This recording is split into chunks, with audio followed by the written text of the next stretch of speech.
जय गुरुदेव। हिंदू जाति का कलंक। यूं तो उपजातियों और प्रजापतियों के रूप में हिंदू गठन पहले ही विशृंखलित है। अस्पृश्यता ने तो उसमें दरार ही डाल दी। हिंदू जाति कुलीन और हरिजनों धाराओं में विभाजित होकर अपने अस्तित्व को खोने जा रही है। जीवन की जटिलताओं से उबे हुए सैकड़ों अमेरिकन और पाश्चात्य देशों के निवासी, जिनमें व्यवसायी, डॉक्टर, वकील और छात्र शामिल हैं, आत्मशोध और आत्मसंतोष के लिए हिंदू धर्म की शरण ले रहे हैं। जो नए लोग हिंदू धर्म की ओर झुके हैं, उनमें अमेरिका के प्रख्यात सिने कलाकार सिनात्रा और शर्ल मैकलेन भी हैं। पर अपनी ही आधी जाति आज खुशी खुशी ईसाई धर्म में दीक्षित होती जा रही है। पाकिस्तान ने शिक्षा मंत्री ने बताया कि पिछले वर्ष पाकिस्तान में जितने लोग ईसाई बने, उनमें मुसलमान एक भी नहीं था। अधिकांश हरिजन हिंदू थे। रांची जिले में एक महीने में 1000 अस्पृश्य हिंदू ईसाई बने। मध्य प्रदेश के झाबुआ, बस्तर जिले, आंध्र, मद्रास तथा आसाम और नागालैंड में प्रतिवर्ष हजारों की संख्या में लोग ईसाई बनते जा रहे हैं।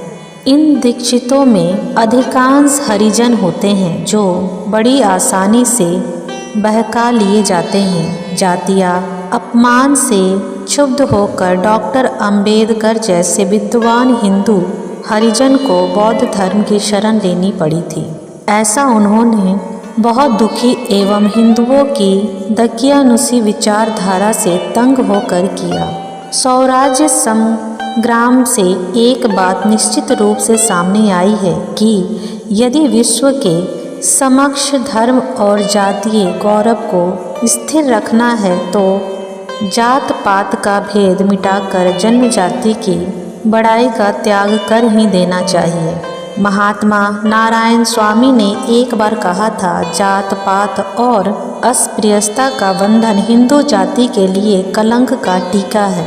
इसने सारी जाति को छिन्न भिन्न कर रखा है। हिंदू जाति में परस्पर घृणा और द्वेष का प्रचार इसी की कृपा का कुफल है। इसलिए भारतीय संस्कृति की उन्नति के लिए इन बंधन को सर्वप्रथम तोड़ना आवश्यक है।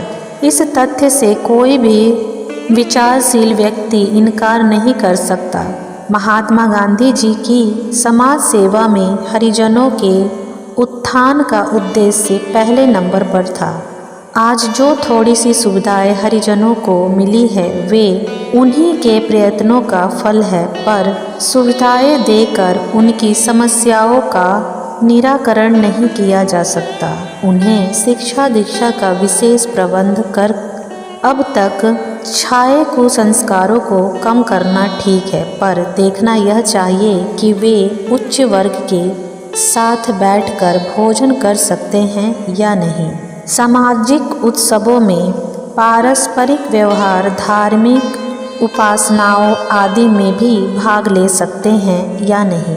मस्तिष्क इतना विवेकी और यथार्थवादी हो कि हरिजनों को मानवीय दृष्टिकोण से देखा जा सके, तब काम चलेगा। हम मुसलमानों, ईसाइयों के साथ बैठकर भोजन कर सकते हैं, तो भंगी, चमार और धोबी के साथ क्यों नहीं बैठ सकते? हरिजन अस्पृश्य है।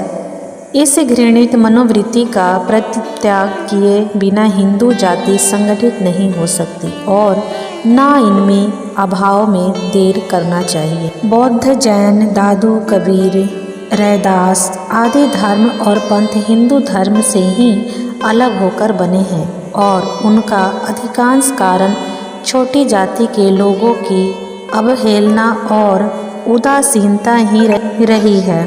परमात्मा की सृष्टि का हर व्यक्ति समान है, चाहे उसका रंग, वर्ण, कुल और गोत्र कोई भी क्यों ना हो। वैसे हिंदू एक जाति, इसमें कार्य की दृष्टि से भले ही अनेक इकाइयाँ हो, वह सब इकाइयाँ अपने अपने स्थान पर महत्वपूर्ण है।